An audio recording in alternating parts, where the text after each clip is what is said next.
Mom walked into my baby shower and said coldly, "You think you can give birth before your sister? Never. The only real grandchild is hers."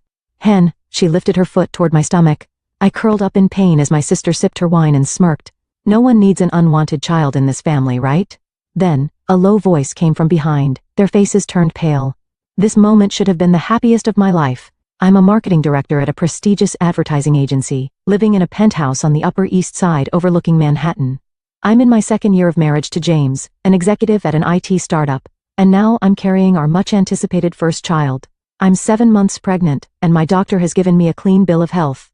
Last weekend, James and I went to the baby department at Bergdorf Goodman and bought a tiny Chanel cardigan. "Emily, our baby will grow up to be as gentle and beautiful as you are," he said. His words brought tears to my eyes. My mornings start with brunch at Sarah Beth's, followed by afternoon walks in Central Park. Life in this city feels like a scene from a movie. Especially lately, with my morning sickness subsiding, I've been enjoying peaceful days. But there's one shadow looming over this happiness. It's my mother, Diana Spencer. Mother lives a glamorous life in New York's high society, as the wife of real estate tycoon Charles Spencer. Summers in the Hamptons, winters in Aspen. She never misses a charity event, and her refined beauty still makes waves in social circles. With a vintage Hermes scarf around her neck, arriving in a Bentley, she's the very picture of a social queen.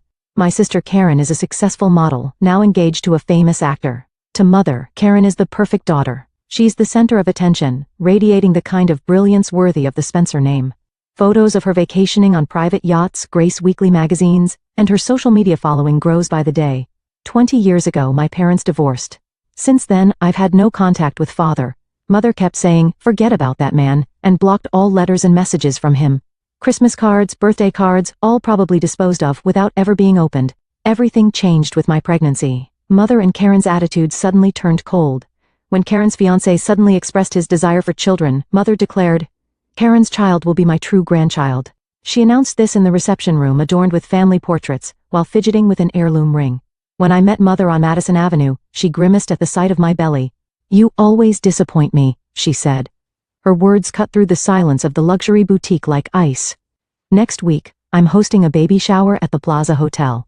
30 guests. It should be a time filled with warm blessings. The grand ballroom on the 3rd floor is already prepared with champagne and mocktails, and a gender reveal cake has been specially ordered. The baby book will soon be filled with blessing messages from cherished guests. But there was an ominous air about the RSVPs from Mother and Karen. Their responses, written on expensive stationery, seemed to contain hidden thorns. "Of course I'll come. It's an important venue after all." Mother's words made me shiver slightly, remembering that cold gaze, remembering that calculated smile she shows at family dinners after Sunday service. Whenever I write seasonal greeting cards, I always hesitate. Every time I think about what to write to Mother, my chest tightens. Why has the family's blessing for this pregnancy become so distorted? Morning light was streaming into the grand ballroom on the 3rd floor of the Plaza Hotel. Crystal chandeliers cast soft light, and decorations in pink and blue gradients gently embraced the entire room. Pure white linens covered the tables, and floral baby shoes were arranged like fairy gifts. Pearl decorations gleamed elegantly on the silk wall ornaments. "Emily, the venue looks wonderful." Sarah, my friend since college, placed her hand on my shoulder. We had just finished the final arrangements in the VIP room. The green of Central Park visible through the window seemed to be celebrating this special day. "Thank you," but Sarah nodded quietly, reading my hesitant expression. "Don't worry about your mother. We're here for you." She had stayed on the phone with me last night, listening to my concerns about Mother and Karen's strange behavior, the events of the past few months, and my vague anxieties. Sharing everything made my heart feel a little lighter. Guests began to arrive gradually. James's parents, my colleagues, and familiar faces from New York's upper society. As champagne and mocktails were served, a warm atmosphere spread around the gender reveal cake. The gift opening began, a tiny pair of Chanel baby shoes, a Burberry check blanket, and Dior first shoes.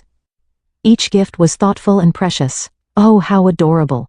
"This is a limited edition from Paris. The cashmere baby blanket looks so warm." With each gift unwrapped, blessings echoed through the room. The baby book was filling up with heartfelt messages. James's mother wrote, "The beginning of a beautiful family," with tears in her eyes. My colleagues were sharing memories from the office. Everyone smiled, especially when talking about our successful new project. These times spent with them have supported me so much. In the midst of this warm atmosphere, my phone vibrated. A message from an unknown number. "I will protect you, trust me." There was no sender's name. But this writing style reminded me of the letter I found when I was 16. Before I could process my thoughts, the atmosphere in the room suddenly changed. Sorry to keep you waiting, Emily. I turned to find Mother, who had arrived earlier than scheduled. She carried none of her usual social grace, instead wrapped in a cold atmosphere. Her Hermes scarf was perfectly tied, her Chanel suit impeccably fitted, but her eyes held hostility I'd never seen before. And beside her stood Karen, my sister, already holding a wine glass, wearing a defiant smile. Her outfit, coordinated entirely in luxury brands, looked like she had stepped out of a fashion magazine. But her expression held a cruel shadow. Why so early? Mother didn't answer my question. She approached me slowly, fixing me with an icy stare. Her heels clicked against the marble floor, each step seeming to squeeze my heart. Why are you doing this? Mother's voice echoed through the silent venue. Conversations among guests stopped, hands holding champagne glasses froze. What do you mean? Don't pretend you don't know. Mother's voice rose sharply. You having a child first is unacceptable. Just as James tried to rush to my side, Mother's angry shout resonated. Her voice was so fierce it made the chandelier crystals tremble. I won't allow you to have a child before your sister. My true grandchild will be Karen's child. It was like a nightmare. Mother's Jimmy Choo heel raised toward my belly. As I instinctively curled up to protect myself, Karen's high-pitched laughter pierced my ears. Screams erupted from the guests, and someone dropped a glass. We don't need any extra children in our family. Karen's voice, as she tilted her wine glass, contained a cruel joy, as if she were enjoying a show. Everything seemed to stop in that moment. So you've finally shown your true colors, Diana. A low but strong voice resonated from behind, a voice carrying undeniable presence across 20 years. At that voice, the color drained from Mother and Karen's faces, a voice they hadn't heard in 20 years, but a voice that had always echoed in my heart. Mother's perfect makeup turned pale in an instant. Father. Karen's voice trembled. The wine glass slipped from her hand, crimson drops staining the pure white carpet. The air in the room froze. The chandelier light swayed quietly, as if time had stopped. Everyone held their breath, watching what would unfold. James pulled me close, ready to call security. I trembled slightly in his arms. The invited guests watched in stunned silence. Even the social elite were speechless at this unexpected development. Among all this, only Father's footsteps echoed clearly. The moment Mother saw Father, her tense expression crumbled like cracked porcelain. Fear seeped through beneath her perfectly applied makeup. Karen stood frozen, staring at the broken wine glass fragments on the floor. The deep red wine spread across the pure white carpet, as if symbolizing this moment. I'll call security. As James reached for his phone, I gently stayed his arm. His eyes mixed with anger and protectiveness. Wait. Tears welled up in my eyes. But they weren't tears of fear or sadness. The moment I had been waiting for 20 years had finally arrived. The chandelier light gently illuminated those tears.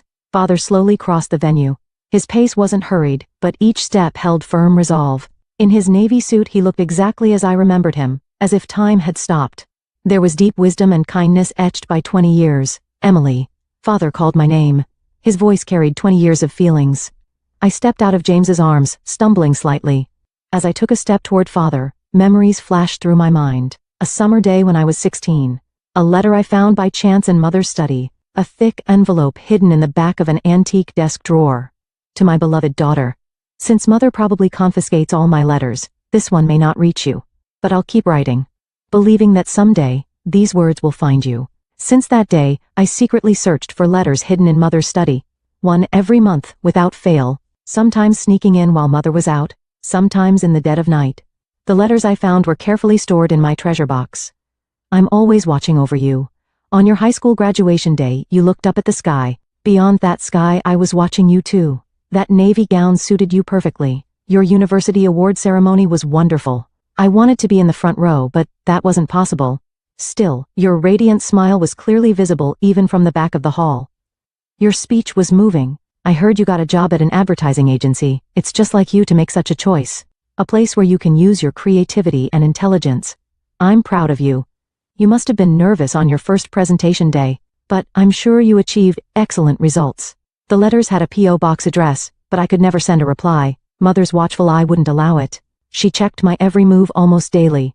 That changed 2 months ago. Frightened by Mother and Karen's abnormal behavior, I finally emailed Father.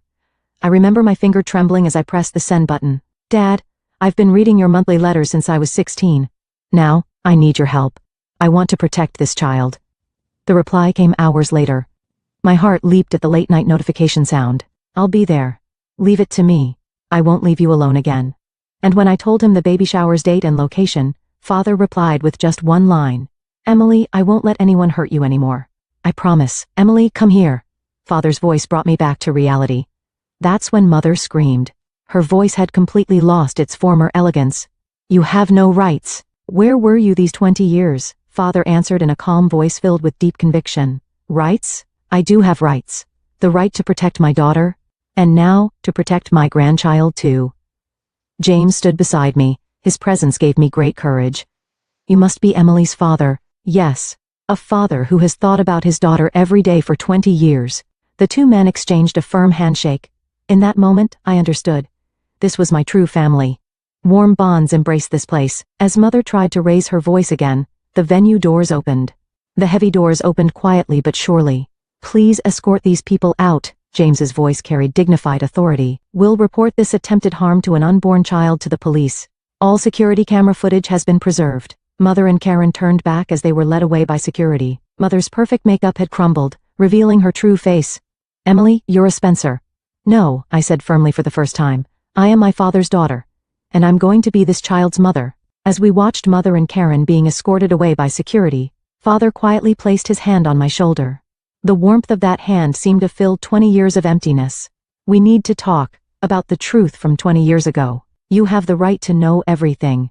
The guests had already begun to leave, but everyone offered warm words as they departed. Each blessing seemed to celebrate the beginning of a new family. I'm so glad you reunited with your father. What a wonderful father-daughter bond. This is what a real family is. This is the beginning of true happiness. Welcome back, sir. Sarah stayed until the end, helping with the cleanup. Tears of joy glistened in her eyes too. Emily, today was difficult, but it was good. This was meant to be. She embraced me gently. In her arms, I nodded slightly. In the VIP room we faced each other, Father, James, and me. Outside the window, dusk was beginning to color Manhattan's skyscrapers. The orange-tinted sky seemed to be celebrating the beginning of a new family. Father slowly began to speak. His expression mixed the weight of years with the strength that had overcome them. 20 years ago, it all started with Mother's calculated scheme. There's a truth I must tell you. I took a deep breath. Finally I could know. The truth of that day that Mother had kept hidden. The missing piece within me was about to be filled. The VIP room on the top floor of the Plaza Hotel. Outside the window, Manhattan's nightlights began to sparkle. In that space with dimmed lighting, we faced each other. Father, James, and me.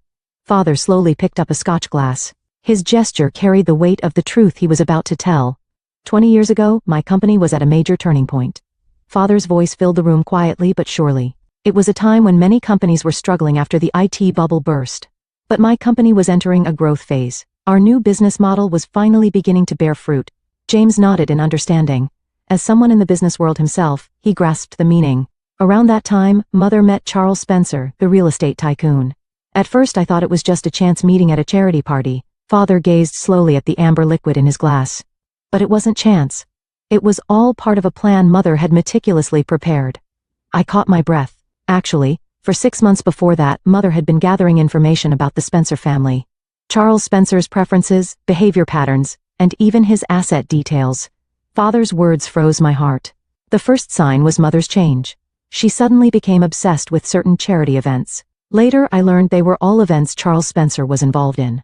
James gently squeezed my hand. Then Mother's plan entered its next phase. The start of fabricating evidence against me. Father pulled an old envelope from his pocket, a yellowed envelope that had weathered 20 years. These are copies of Mother's diary from that time. Every plan is recorded in detail. I received the envelope with trembling hands. The paper inside contained Mother's meticulous handwriting, describing frighteningly detailed plans. Each item was based on cold calculations. The decisive moment came when I was on a business trip to Seattle. Father's voice resonated heavily. Mother used that opportunity. Fabricated photos suggesting a relationship with a young secretary. Forged phone records from outings. Altered hotel receipts. Everything was perfectly prepared. But why go so far? To my question, Father sighed deeply. An obsession with a more wealthy lifestyle. My company was indeed growing then. But at that point our assets were incomparable to Charles Spencer's wealth. James asked with a stern expression. Was there no chance to defend yourself? None, Father answered firmly. When I returned, everything was already over. Mother had already spread rumors of my infidelity to neighbors and friends. It was starting to affect the company's reputation. And so, Father, Yes. I had to withdraw. To protect you. Father stood up and walked to the window. Manhattan's night view illuminated his back. But I never gave up. I kept writing monthly letters, believing that someday the truth would come to light. Why did Mother keep hiding my letters? To protect her new life. Her marriage to Charles Spencer. Her position in society. She feared losing everything. I was shocked by facts I hadn't noticed until now. Did Karen know? Father slowly shook his head. No. But she was raised in Mother's twisted love. Always given special treatment, spoiled. That led to her behavior today. James spoke in a resolute voice. I've already reported this to the police. Attempted harm to an unborn child. The Placid security cameras recorded everything. Father nodded. Yes. And this will be the final judgment. He pulled another envelope from his pocket. This is evidence of Mother's relationship with Charles Spencer. Everything from 20 years ago, including records of illegal fund transfers. Just then, my phone rang with a local news alert. Real estate tycoon Charles Spencer to hold emergency press conference following wife's misconduct revelations. Father continued quietly. Charles Spencer has already received all the evidence. The threat to you was the final trigger. Outside the window, an ambulance siren wailed. The city's bustle seemed to herald a new beginning. A full moon hung in the night sky. Emily, Father called my name gently. It's all right now. Let's walk together as a real family from now on. I looked at James and Father. There was genuine love there. 1 year later, on a Sunday. Morning sunlight streamed into our home on the Upper East Side. Through the large living room windows, we had a perfect view of Central Park in spring. The fresh green trees sparkled in the gentle light. Grace is smiling. I gazed at my 6-month-old daughter in my arms. Pure joy filled her eyes. Her tiny hand touched my cheek. Is Sunday brunch ready? Father peeked his head out from the kitchen. In his apron, he was in the middle of making French toast. Sweet aromas wafted through the room. Almost, James answered while brewing coffee. In this past year, we've become a real family. Every Sunday morning, we enjoy brunch together. Sometimes we go to Sarah Beth's, but lately we've been eating at home more often. Everyone looks forward to Father's home cooking. Emily, did you see the newspaper? Father spread the newspaper on the table. There were photos of my former mother and sister. Former society queen now living in an apartment in small town. The article detailed Mother's current situation. After her divorce from Charles Spencer was finalized and she lost all assets, her life changed dramatically. Days spent in a modest apartment, far from her former mansion. Karen's living with her too. I quietly read through the article. After losing all her modeling contracts, my sister now works as a clerk at a local boutique. Following her breakup with her actor fiancé, her social media following plummeted. Her luxurious lifestyle had become a thing of the past. They seemed to regret everything. In the article, Mother spoke through tears. My mistake from 20 years ago took everything away. My greed destroyed my precious family. My sister also confessed to a change of heart. Mother's excessive love warped me. I still regret how I treated my sister. I'm finally beginning to understand the true meaning of family. That's enough of the newspaper. I stood up, holding Grace. There's no need to dwell on the past. What matters is the happiness of this moment. Emily, James placed his hand on my shoulder. Your decision was right. I nodded slightly at his words. I'm glad I made the decision to change everything that day at the baby shower. On the living room shelf, Father's letters are carefully preserved. A bundle of letters containing 20 years of feelings. And now, new family photos are being added one after another. Grace's smile, reunion with Father, happy moments with James.